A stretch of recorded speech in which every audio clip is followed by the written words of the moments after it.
আসসালামু আলাইকুম। স্বাগতম সবাইকে আলটিমেট লার্নার্স স্কুলে। আজকে আমি আলোচনা করব এসএসসি সায়েন্স অর্থাৎ নবম দশম শ্রেণীর বায়োলজি বইয়ের অধ্যায় 1-এর জীবন পাঠ। আজকে আমার পার্ট 2। পার্ট 1-এ আমি প্রথমে যে অংশগুলো রয়েছে অর্থাৎ বায়োলজির মিনিংস, এর বেসিক নলেজ, এসব নিয়ে আলোচনা করছি। আজকে আমি যে অধ্যায় 1-এর মেন কন্টেন্টস অর্থাৎ যে মেন জিনিসগুলো অর্থাৎ জগৎ, শ্রেণীবিন্যাসের বিভিন্ন ধাপ, দ্বিপদ নামকরণ পদ্ধতি আর কয়েকটি জীবের দ্বিপদ নাম, এইগুলো নিয়ে আমি আলোচনা করব। আমি আগেই বলে রাখতে চাই যে জগৎ যেটা রয়েছে, এই জগৎ নিয়ে আমাকে আলোচনা করতে প্রায় অনেক সময় লাগবে। জগৎ অনেক বড়, তো তবুও আমি বেসিক আলোচনা করতে চাই। প্রাইমারি লেভেলে আলোচনা করব তোমাদের সাথে। তোমাদের বইয়ে যতটুকু রয়েছে অর্থাৎ প্রাইমারি লেভেল পর্যন্তই আছে, ওটুকুই আমি তোমাদের সাথে আলোচনা করার চেষ্টা করব। তো আমি আগেই বলবো যে জগৎ যেটা রয়েছে এটা হচ্ছে শ্রেণীবিন্যাস থেকে এসেছে। তো এই শ্রেণীবিন্যাসের জন্য শ্রেণীবিন্যাস আমরা পার্ট 1-এ পড়িয়েছি, তোমরা পার্ট 1টি দেখে আসতে পারো চাইলে। তো যে শ্রেণীবিন্যাস রয়েছে সেটার প্রয়োজনীয়তা কী সেটা তোমাদের বইয়ে আছে, কিন্তু সংক্ষিপ্ত আকারে অর্থাৎ 1-2 আকারে তোমাদের বইয়ে লেখা নেই।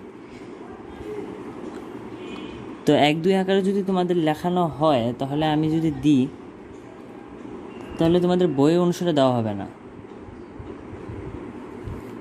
তো আমি কিছু প্রয়োজনীয়তা লিখব, আশা করি তোমরা এটা খাতায় লিখে রাখবে। তো আমি আশা করব তোমরা দেখতে পাচ্ছ শ্রেণীবিন্যাসের প্রয়োজনীয়তাগুলি। যে প্রাণীকুলের পারস্পরিক সম্পর্ক ও জাতিজনের বিভিন্ন তথ্য পাওয়া যায়। পারস্পরিক সম্পর্ক কী? প্রাণীকুল অর্থাৎ প্রাণীকুলে অর্থাৎ মোট কত প্রাণী রয়েছে। আমি আশা করব তোমরা আগে থেকেই জানো যে পার্ট 1 আমি দেখিয়েছিলাম যে উদ্ভিদের মোট 4 লক্ষ আর প্রাণীর মোট 13 লক্ষর নামকরণ শ্রেণীবিন্যাস করা হয়েছে। তো এই যে এই প্রাণীকুল যে 13 লক্ষ, এদের মধ্যে যে পারস্পরিক সম্পর্ক বা যে জাতিজনির যে বিভিন্ন তথ্য, এটাই আমরা পাবো এই শ্রেণীবিন্যাসের মাধ্যমে। তো আমরা দ্বিতীয়টাতে যদি যাই, দেখি প্রাণীকুলের বিবর্তনিক ধারা নিয়ে শ্রেণীবিন্যাস সাহায্য করে। তো প্রাণীকুলের বিবর্তনিক ধারা কি? যে আমাদের একটা প্রাণীকুলের মাধ্যমে যে আরেকটা প্রাণীকুলের সৃষ্টি হয়, যে বিবর্তনিক ধারা চলে যাচ্ছে, যে ধরো বংশধারা যেটা হয়, সেই রকমই একটা প্রাণীকুলের বিবর্তনিক ধারা রয়েছে। এটা তোমাদের আরেকটু আপার লেভেলের ক্লাসে আমি পড়াই, অর্থাৎ যেটা এইচএসসিতে অর্থাৎ 11-12-এ, সেখানে এটা আমি বুঝিয়েছি। তো তোমরা দেখতে পারবে যে এটা তোমাদের আপার ক্লাসে, তবু তোমরা এটা যদি লেখো তোমাদের নবম দশ শ্রেণীর জন্য কোনো সমস্যা হবে না, কিন্তু নাম্বার বেশি পাবা। তো দেখো, নতুন প্রজাতি শনাক্ত করতে শ্রেণীবিন্যাস অপরিহার্য। নতুন প্রজাতি কী? যে অর্থাৎ নতুন প্রজাতি কী? নতুন প্রজাতি বলতে একটা আমাদের নতুন একটি জেলিফিশ আমাদের পাওয়া গিয়েছে পরপিটা নামে। এটা হচ্ছে তার বৈজ্ঞানিক নাম, কিন্তু তার আসল নামটা রয়েছে সেটা হচ্ছে নীলবুতাম। এগুলোই হচ্ছে আমাদের শনাক্তকরণে সাহায্য করা হচ্ছে নতুন প্রজাতি সাহায্য করতে শ্রেণীবিন্যাস অপরিহার্য, এটা তো লাগবেই, অর্থাৎ শ্রেণীবিন্যাস আমাদের প্রয়োজন। তো তোমাদের এটা আসলে অনুধাবনে আসে, আমাদের এই সৃজনশীল যুগে অনুধাবনে আসে। তো অনুধাবনে এই 2 নম্বরের জন্য এটা আসে। তো 2 নম্বরের জন্য তোমরা 2টাও লিখতে পারো অথবা 3টাও লিখতে পারো। 3টা লিখলে তোমরা 2-2 তো পাবে, এটা গ্যারান্টি। অথবা 2টা লিখলেও তোমরা স্যারের কোয়ালিটি হিসেবে তোমাদের 2 দিবে, কিন্তু বেশিরভাগই যদি 2টা লেখো তোমাদের 2 দিবেই। তো আমি যদি জগৎ নিয়ে কিছু আলোচনা করতে চাই, তো আমাদের যে ক্যারোলাস লিনিয়াসের সময় যেটা রয়েছে, সেখান থেকে শুরু করে অর্থাৎ 20 শতাব্দীর মাঝামাঝি সময় পর্যন্ত যে জীবজগতের উদ্ভিদ জগৎ আর প্রাণী জগৎ হিসেবে বিবেচনা করে যে 2টি রাজ্য রয়েছে, অর্থাৎ যেটাকে কিংডম বলে, 2টি রাজ্য, সেটাকে করা হতো শ্রেণীবিন্যাস। আমাদের এই জগতের ক্ষেত্রে অবদান রেখেছেন আরেকটা বিজ্ঞানীর নাম, যার নাম হচ্ছে এইচ হুইটেকার। তার ভিত্তি করে যে জীবজগতের বিজ্ঞানের অগ্রযাত্রা বর্তমানে যেটা ডিএনএ, আরএনএ, রয়েছে। এর প্রকারভেদে যে জীবদেহের কোষের বৈশিষ্ট্য, কোষের সংখ্যা, খাদ্যাভ্যাস, তথ্য উপাত্তের এসব ভিত্তি করে তিনি 1969 সালে যে জীবজগতের যে 5টি রাজ্য অর্থাৎ 5 কিংডম, এটাকে আমরা তো 5 কিংডম বলা হয় বিজ্ঞান জগতে, যে 5 কিংডম রয়েছে ভাগ করার প্রস্তাব করেন তিনি, অর্থাৎ K.H. হুইটেকার। এটার নামটা একটু কঠিন, তবুও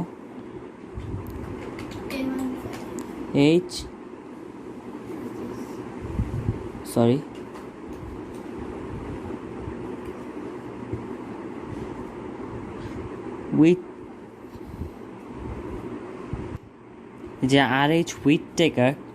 এই হুইটেকারের যে নিচেতে হসন্তটা দেখছো, এটা তোমাদের দিতেই হবে। এটা যদি না দাও তো তোমাদের যদি জ্ঞানে আসছে তবুও কাটা পাবা। যদি তোমাদের 3 নম্বরে যদি তোমরা এটা নামটা লেখো, অর্থাৎ নাম দিয়ে যদি বিশ্লেষণ করো, যদি কোনো স্যারের চোখে এটা পড়ে, যদি তোমরা হসন্ত দাওনি, তোমাদের কাটা পড়বে। আমি সাধারণত বোর্ডের সময় এটা কাটি, অনেক ছাত্র এটা হসন্তটা দেয় না। তো আমি যদি আগে যাই, হুইটেকার তিনি 1969 সালে, এটা মাথায় রাখবা, 1969 সালে তিনি 1969 সালে জীবজগতের যে 5টি রাজ্য অর্থাৎ 5 কিংডমে ভাগ করার প্রস্তাব করেন। কিন্তু পরবর্তীতে মার্গুলিস, এটা একটা নাম, মার্গুলিস, তিনি 1974 সালে আমাদের এই তিনি 1974 সালে, অর্থাৎ তিনি 5 বছর পর হুইটেকারের যে প্রস্তাবটা রয়েছে সেটা গ্রহণ করেন, আর সমস্ত জীবজগৎকে 2টি সুপার কিংডমে ভাগ এবং 5টি জগতে এই 2টি সুপার কিংডমে আওতাভুক্ত করেন। তো আমি আশা করবো তোমরা জগৎটা বুঝতে পেরেছো। তাহলে আমি জগৎ থেকে যদি কিংডমে যাই, আমাদের কিংডম অনেক বড়, অর্থাৎ কিংডমস তোমরা অনেকেই জানো কিংডমস কি, তোমরা প্রত্যেকেই জানো, এটা তোমরা পড়েছো কিংডমস কি। তো আমরা যদি কিংডমে চলে যাই, তো সুপার কিংডম 1 অর্থাৎ প্রোক্যারিওটা, যেটা আদি কোষ নিউক্লিয়াস সুগঠিত নয়, অর্থাৎ বিশিষ্ট এক কোষী আনুবেক্ষণিক জীবিটা যে সুপার কিংডম। আর যদি দেখা যায় সুপার কিংডমের যে রাজ্য 1 অর্থাৎ মনেরা, সেটা হচ্ছে একটা উদাহরণ দিই যেটা নষ্ট, অর্থাৎ নীলাভ সবুজ শৈবাল যেই মনেরা রয়েছে, এই মনেরা হচ্ছে এগুলো হচ্ছে এককোষী, এগুলো এককোষী হয়, এগুলো হয় এককোষী।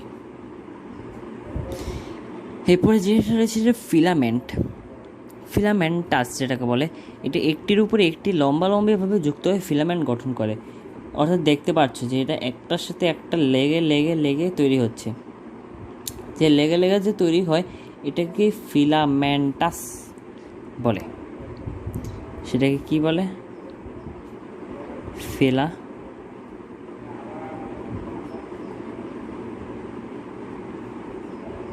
ফিলামেন্টাস।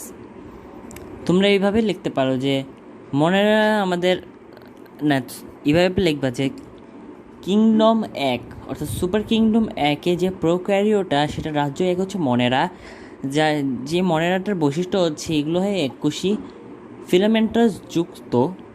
তোমরা কিন্তু বইয়ের যে একটা লাইন আছে যে দেখবা তোমরা মেবি একটির পর একটি লম্বা যুক্ত ফিলামেন্ট গঠন করে, এই শব্দটা লেখা আছে, কিন্তু তোমরা চেষ্টা করবে যেটা না লেখা, তোমরা শুধু লিখবা যে এরা এককোষী হয় এবং ফিলামেন্টাস যুক্ত,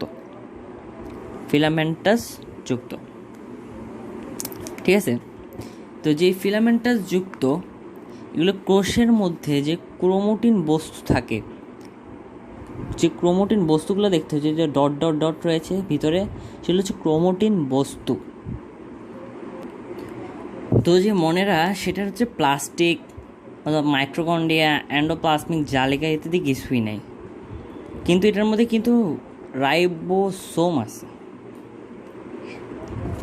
কোষ বিভাজনের যে দ্বিভাজন প্রক্রিয়া সেটা সম্পন্ন হয় এই মনেরাতে, প্রধানত কোষ পদ্ধতিতে খাদ্য গ্রহণ করে।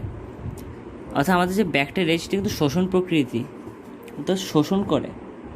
এর আরেকটা আমরা উদাহরণ লিখতে পারি যে এরা শোষণ পদ্ধতিতে খাদ্য গ্রহণ করে, শোষণ পদ্ধতিতে খাদ্য গ্রহণ করে। তো আরও কিছু আমরা দিতে পারি, যেমন এরা কেউ কেউ ফাইটোসিনথেসিস বা সালোক সংশ্লেষণ পদ্ধতিতে খাদ্য গ্রহণ করে। আমাদের যে শৈবাল,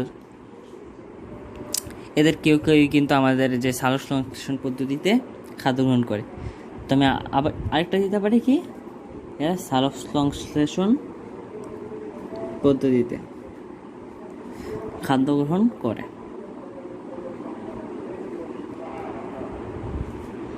তোমরা কিন্তু এই 4টা বৈশিষ্ট্য দিতে পারো মনে রাখ। এটা কিন্তু যে আমি যেটা আঁকছি সেটা বৈজ্ঞানিক নাম কি কিন্তু নস্টক, যেটাকে বলে নীলাভ সবুজ শৈবাল। আমি যদি কি মনেরা কিছু আরও উদাহরণ দিই, যেমন ব্যাকটেরিয়া কিন্তু একটা মনেরা প্রজাতি, অর্থাৎ রাজ্য মনেরা যেটা সেটা হচ্ছে একটা ব্যাকটেরিয়ার মধ্যেই পড়ে। তোমরা যদি এতটুকু উদাহরণ দাও, আমি আশা করতে পারি যে এটা সাধারণত আসে হচ্ছে ইয়াতে কি বলে, অর্থাৎ প্রয়োগে আসে, তোমরা 3-3 পাবা। যদি তোমরা প্রথমে একটা কথা লেখো যে সুপার কিংডম 1 অর্থাৎ প্রোক্যারিওটা আদিকোষ নিউক্লিয়াস সুগঠিত নয়, এরা একোষী ও আণুবীক্ষণিক জীব। এই শব্দটা যদি তোমরা লিখতে পারো তাহলে আমি তোমাদের গ্যারান্টি দিব তোমরা 3-3 পাবা।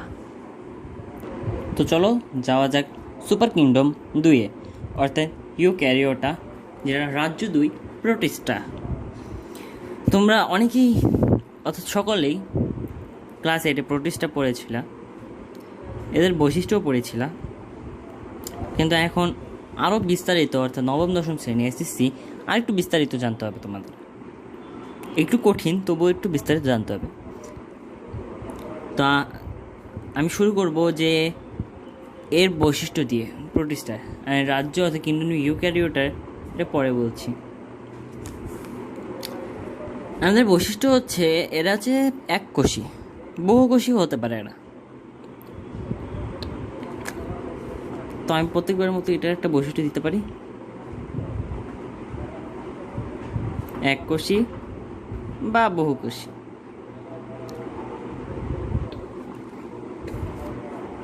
এককোষী বা বহুকোষী, এরা একক কলোনিয়াল, যেটা হচ্ছে দলবদ্ধ, আর যে বা ফিলামেন্ট যেটা রয়েছে সেটা সুগঠিত নিউক্লিয়াস বিশিষ্ট।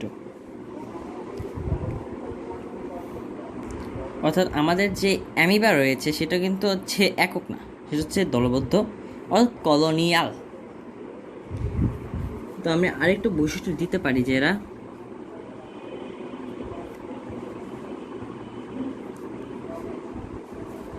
এরা কলোনিয়াল।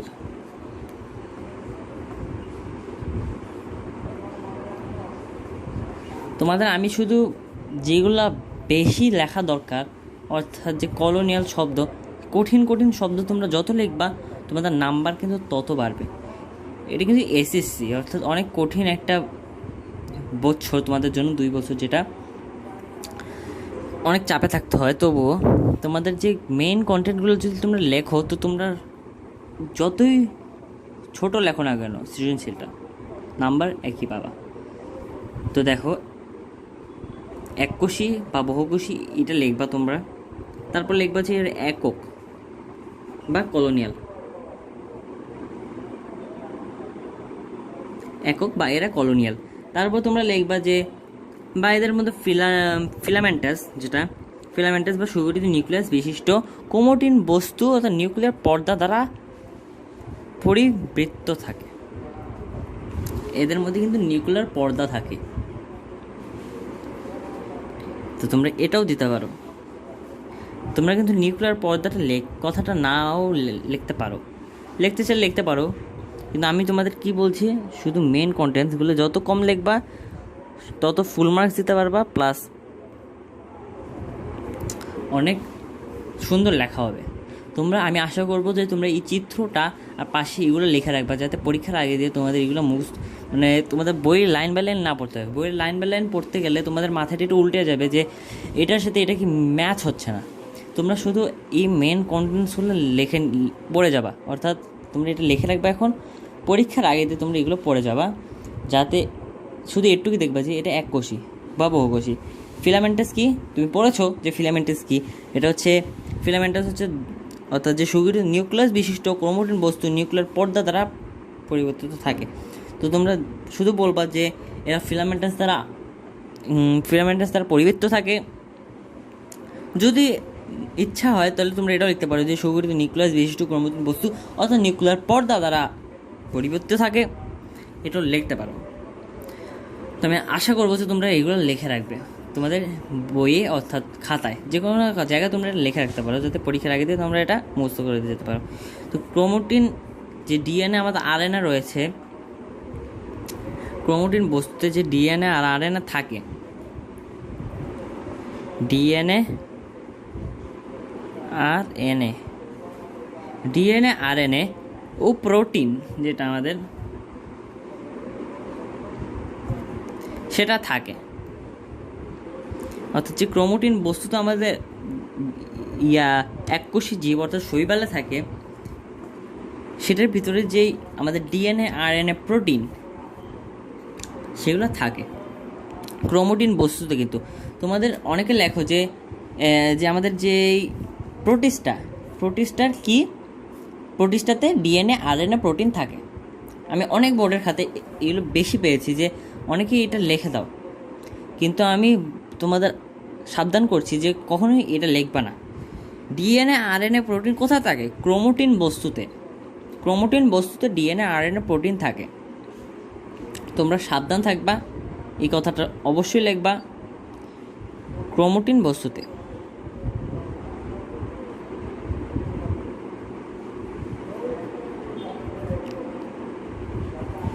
ক্রোমাটিন বস্তুতে ডিএনএ আরএনএ প্রোটিন থাকে, এই কথাটা মাথায় রাখবা।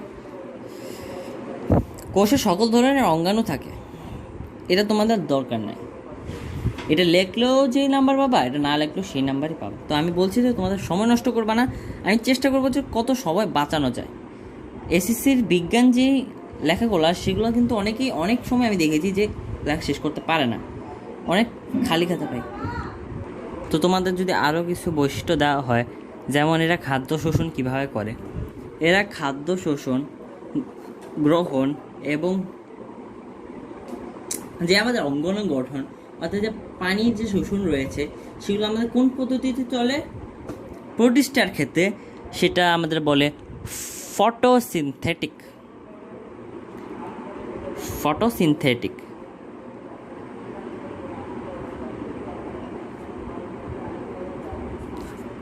ঠিক আছে, তোমরা এটা মনে রাখবা।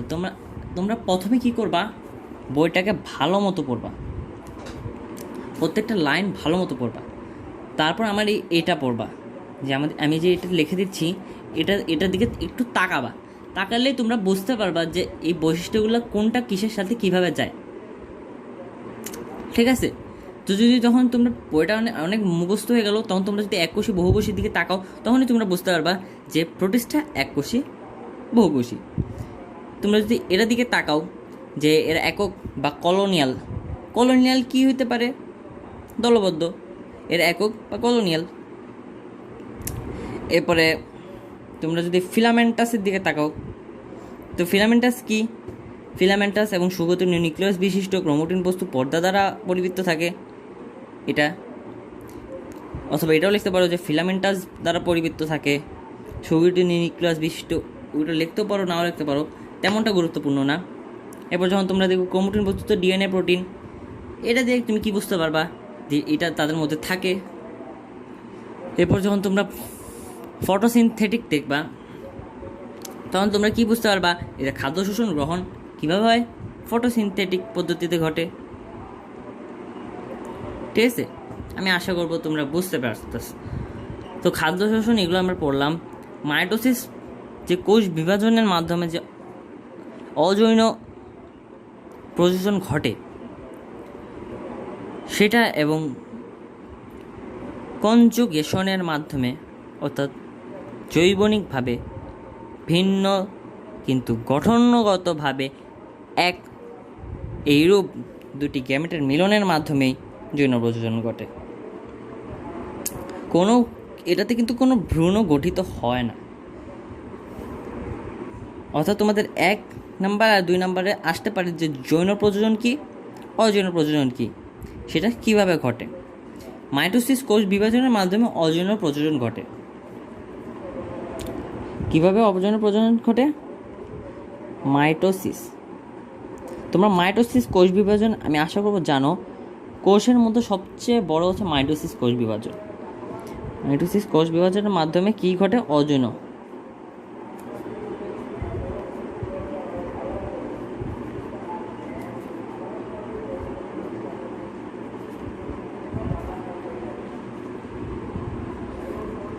অযৌন প্রজনন ঘটে।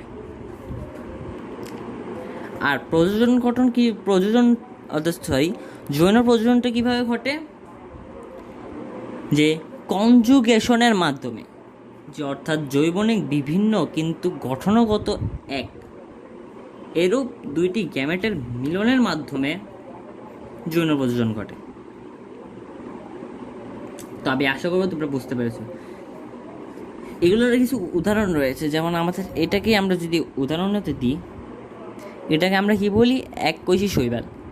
এটার বৈজ্ঞানিক নাম হচ্ছে ডায়াটম। এটার বৈজ্ঞানিক নাম কি? ডায়াটম, যেটা হচ্ছে শৈবাল। ঠিক আছে, তখন আমি পরের রাজ্যতে যাব। তো রাজ্য 3 অর্থাৎ ফানজাই।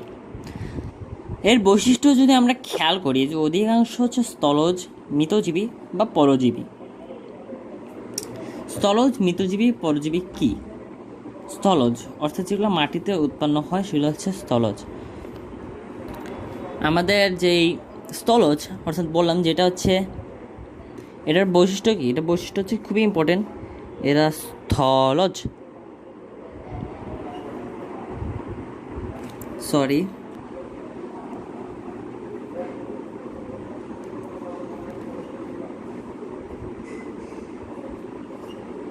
মৃতজীবী এবং পরজীবী। এখন স্থলজ আমরা জানি। মৃতজীবী কি? যেগুলো অর্থাৎ মৃতভাবে উৎপন্ন হয় সেগুলো হচ্ছে মৃতজীবী। পরজীবী কি? যেগুলো অন্য গাছের উপর উৎপন্ন হয়। অর্থাৎ ধরো আম গাছেও কিন্তু আম গাছের নিচে আমরা অনেক সময় দেখি যে মাশরুম তৈরি হয়। এরপরে ধরো আরও কিছু গাছ আছে, যেমন বেশিরভাগ কাঁঠাল গাছের নিচে কিন্তু মাশরুম ভালো হয়। মাশরুম সেখানে হয়, সেগুলোই হচ্ছে আমাদের কি? পরজীবী। তা এরপরে যদি যাই, দেহ হচ্ছে এদের এককোষী। তো আমরা কি বলতে পারি? আমরা কিন্তু অনেকবার বলতে পারি যে প্রথম 3টা রাজ্য হচ্ছে কি? এককোষী। এবার কিন্তু মনে রাখা যায়। অনেকে এককোষী, বহুকোষী এগুলো মনে রাখো না।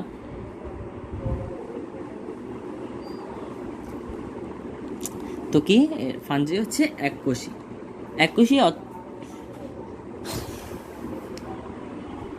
ঠিক আছে। এর এককোষী অথবা এটাকে আরেকটা নামে বলা হয় যেটা মাইসেলিয়াম, সরু সুতার মতো অংশ। এটা হচ্ছে পুরো সরু সুতার মতো অংশ, যেটা মাইসেলিয়াম। তো এই জায়গাটা আমি বাদ দিই, এই জায়গাটা এতটাও ইম্পর্টেন্ট না। তো তোমরা এটা লিখতে পারো যে এককোষী বা কি মাইসেলিয়াম।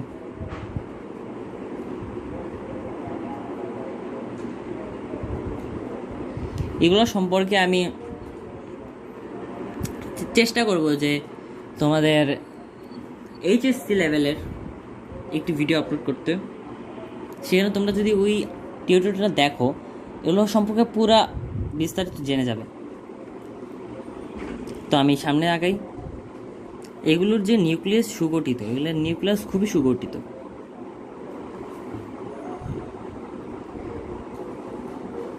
নিউক্লিয়াস সুগঠিত, এভাবেই তোমরা কিন্তু বুঝতে পারবা। তোমরা শুধু এটা লিখে রাখবা, আমি আশা করব তোমরা লিখে রাখবা। তো কোষ প্রাচীর অর্থাৎ কাইটিন বস্তু দিয়ে এগুলো গঠিত। কিন্তু আমি শুধু কাইটিন লিখবো, কাইটিন দ্বারা তোমরা বুঝতে পারবে। যখন তোমরা বইটাকে আমি বলছি যে ভালো মতো পড়বা, তোমরা যখন কাইটিন শব্দটা দেখবা তখনই তোমরা বুঝতে পারবে যে কাইটিন শব্দটা কী। এই কাইটিন শব্দটা হচ্ছে কোষ প্রাচীর থেকে এসেছে, অর্থাৎ কোষ প্রাচীর হচ্ছে এদের কোষ প্রাচীর কাইটিন বস্তু দিয়ে গঠিত। এরপরে খাদ্য শোষণ যদি আমরা আসি, খাদ্য শোষণের পদ্ধতি ঘটে এদের হচ্ছে ক্লোরোপ্লাস্ট অনুপস্থিতিতে। এদের যে আমাদের খাদ্য শোষণ পদ্ধতিটা ঘটে হচ্ছে, তো আমরা কি লিখব, খাদ্য শোষণ। একটু যদি লেখো তো তোমরা বুঝতে পারবে। এদের খাদ্য শোষণ পদ্ধতিতে সম্পন্ন হয়। এদের মধ্যে কিন্তু কোনো ক্লোরোপ্লাস্ট নাই, অর্থাৎ ক্লোরোপ্লাস্ট অনুপস্থিত।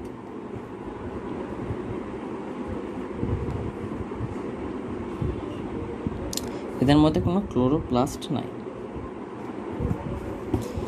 এরপর কি, হাইপ্লোয়েড স্পোর দিয়ে বংশবৃদ্ধি ঘটে। তো আমি শেষটা লিখি এখানে,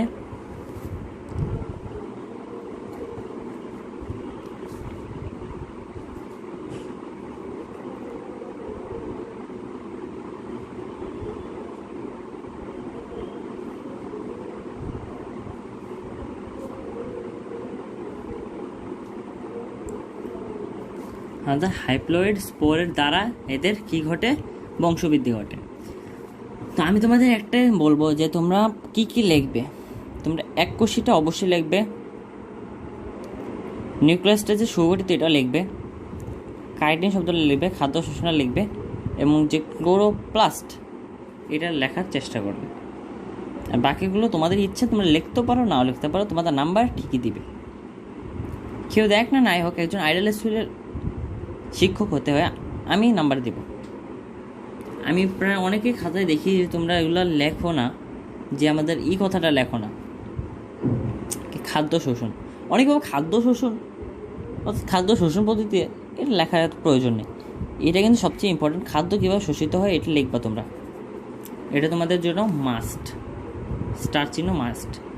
আরেকটা স্টার চিহ্ন কোনটা দিব আমি, নিউক্লিয়াস সুগঠিত, ঠিক আছে।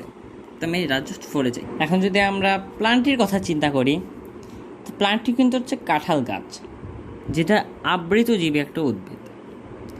তো আমি কাঁঠালের চিত্র দিয়েছি যাতে তোমাদের আমি বৈশিষ্ট্যগুলো সাইডে লিখে দিতে পারি। তুমি এটা মেন কন্টেন্টটা হচ্ছে কি, কাঁঠাল গাছ। তো এখন আমি বৈশিষ্ট্য লেখা শুরু করি, যে আমরা মেন বৈশিষ্ট্য সেগুলোই শুধু লিখব। তো আশা করি তোমরা লিখছো। একটি ছোটোখাটো চিত্র আঁকো, অর্থাৎ নাম দাও। যেমন মাশরুম যেটা ছিল, সেটা মাশরুম লিখে তার পাশে বৈশিষ্ট্য লিখে রাখতে পারো। অর্থাৎ কাঁঠাল যখন দিচ্ছি, কাঁঠাল গাছ লিখে তার পাশে লিখে রাখতে পারো, যদি চিত্র না আঁকতে চাও, ঠিক আছে। কিন্তু আমি বলবো যে তোমাদের যদি বোর্ডের কথা আনি, আবারও যদি বোর্ডের কথাটাই আনি, তো বোর্ডের জন্য তোমরা কিন্তু অবশ্যই চিত্র আঁকবে।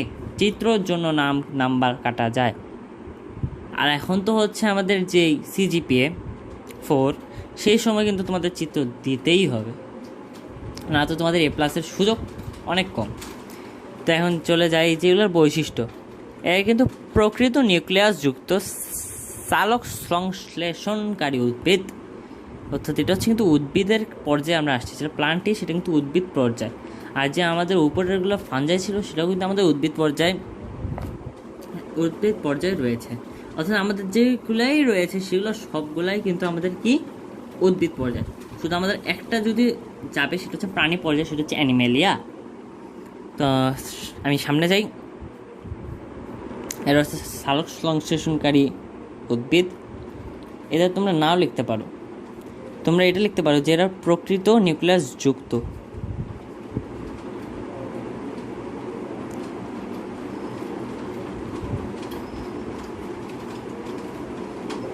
তোমরা অনেকেই ভাবতেছো যে ভাইয়া এত কম লিখতে বলতেছে কেন, কিন্তু আমি বলতেছি অ্যাজ এ টিচার আমি জানি যে কীভাবে লিখলে কীরকম নাম্বার পায়। আমি বোর্ডের অনেক খাতা দেখি, তো আমি বলবো যে তোমরা কম লিখবা, কিন্তু ভালো লিখবা। এমন না যে কমও লিখবা, পচাও লিখবা, নাম্বার ভালো পাবা, এটা হবে না। তোমরা কম লিখবা, ভালো কথা লিখবা, অনেকে আছে যে লিখতেই থাকে কিন্তু কথাবার্তার কোনো আন্দাজ নাই, তারা কিন্তু ঠিকই যতই লেখে ততই কম নাম্বার পায়। অর্থাৎ আমি যেগুলো বলতেছি মেন কন্টেন্ট লিখবা, ভালো নাম্বার পাবা। তো আমি আগে যাই। এটা হচ্ছে প্রকৃত নিউক্লিয়াসযুক্ত সালোক সংশ্লেষণকারী উদ্ভিদ। তোমরা এটাও লিখতে পারো যে আমাদের যে প্ল্যান্টটি সেটা হচ্ছে প্রকৃত নিউক্লিয়াসযুক্ত। এরপর লিখবা যে এদের দেহ উন্নত টিস্যুতন্ত্র বিদ্যমান। কী লিখবা তোমরা? উন্নত টিস্যুতন্ত্র।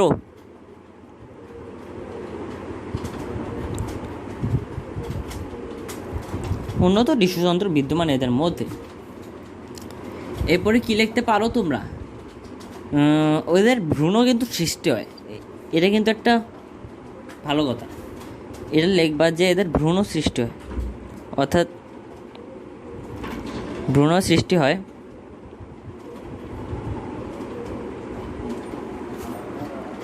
অর্থাৎ এদের যে জনন প্রক্রিয়া চলে তখন পরে এদের কিন্তু ভ্রূণ সৃষ্টি হয়, তা থেকে ডিপ্লয়েড পর্যায়ে শুরু হয়।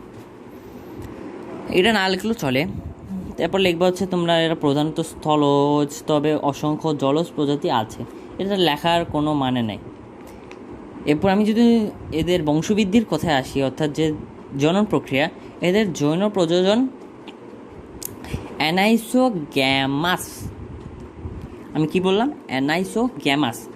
অর্থাৎ আকার, প্রকৃতি আর শরীরবৃত্তীয় পর্যায়ের পার্থক্য বিশিষ্ট ভিন্নধর্মী দুইটি গ্যামেটের মিলনের মাধ্যমে যৌন জনন সম্পন্ন হয়। তো এটার অর্থাৎটা কি? এদের যৌন প্রযোজন যে আমি লিখব, আমি শুধু ইংলিশটা লিখলাম, তোমরা ইংলিশটা লেখার চেষ্টা করবা বেশি। অ্যানাইসোগ্যামাস, তোমাদের ভালোর জন্য আমি শুধু ইংলিশটা লিখে দিলাম, বাংলাটা তোমরা পারবে। তো অ্যানাইসোগ্যামাস অর্থাৎ আকার, প্রকৃতি অথবা শরীরবৃত্তীয় পার্থক্য বিশিষ্ট ভিন্নধর্মী, অর্থাৎ আকারে। আমরা যদি একটা ফুলের কথা চিন্তা করি, এটা কিন্তু ফুলের সাহায্যই হয়।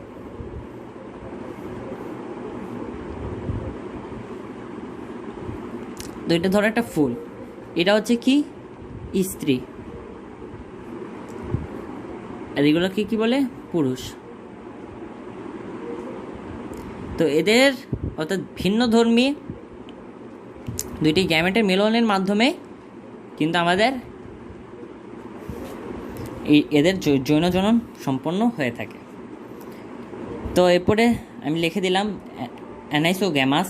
এই অ্যানাইসোগ্যামাস তোমরা যদি যখনই দেখবা তখনই বুঝতে পারবা যে এদের জনন সম্পন্ন কিভাবে হয়, সেটা হচ্ছে অ্যানাইসোগ্যামাস।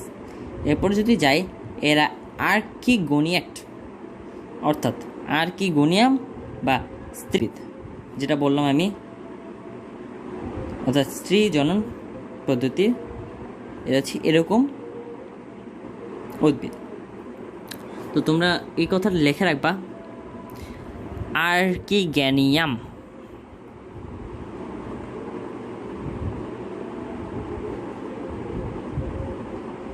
আর্কিগোনিয়াম, ঠিক আছে? তোমরা যখন আর্কিগোনিয়াম দেখবা তখনই তোমরা বুঝতে পারবা কি এরা হচ্ছে স্ত্রী জনন অঙ্গ বিশিষ্ট উদ্ভিদ, ঠিক আছে? তো আমি আশা করবো যে তোমরা আমার আজকের টিউটোরিয়ালটা বুঝতে পেরেছো। আমি পার্ট 3-তে আবার আসবো, রাজ্য 5 দ্বীপত নামকরণ আর বাকি জিনিসগুলো নিয়ে। ততক্ষণ পর্যন্ত ভালো থাকো, সুস্থ থাকো। আর আমাদের পার্ট 1 আর 2টা দেখার বেশি চেষ্টা করবে, পার্ট 3টা দেখবে। তোমাদের আমি যেটুকু লিখে রাখবো ততটুকু যদি তোমরা লেখো, তোমরা ভালো নাম্বার পাবে, আমি আশা করি। তো আসসালামু আলাইকুম, আল্লাহ হাফেজ।